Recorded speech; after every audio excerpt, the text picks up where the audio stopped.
Hey guys, and welcome back to this channel. In this video I'll be showing you guys how you can get more like candy corns from the witch in Grey Garden. I think I said Grey Garden, I'm not sure. But basically you'll need to I said basically twice.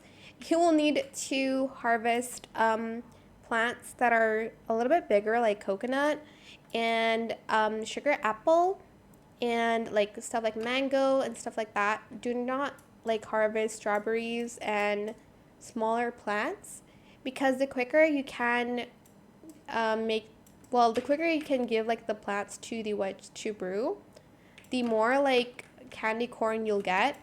If I only like, hold on, let me see. If I gave like only a little bit, oh my gosh, I can't even give it to the witch now.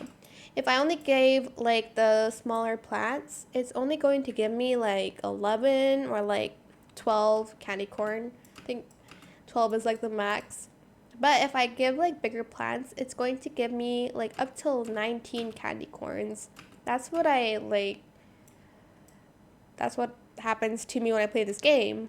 I don't know about the rest, but I think this is the most like convenient way to earn like more candy corn than getting just 11 or 12. I hate like submitting a lot of plants and only getting a little bit. So make sure you submit fruits like coconut, sugar apple, and stuff like that. But yeah, that is it. I hope it was helpful for you guys. Don't forget to like, comment, share, and also subscribe to this channel if you haven't done that already. If you have any more questions about this video, just leave it in the comment section down below. I'll try my best to answer them all for you guys. And if you found this video helpful, please click the thanks button as well. That is it. Thank you so much for watching. Bye.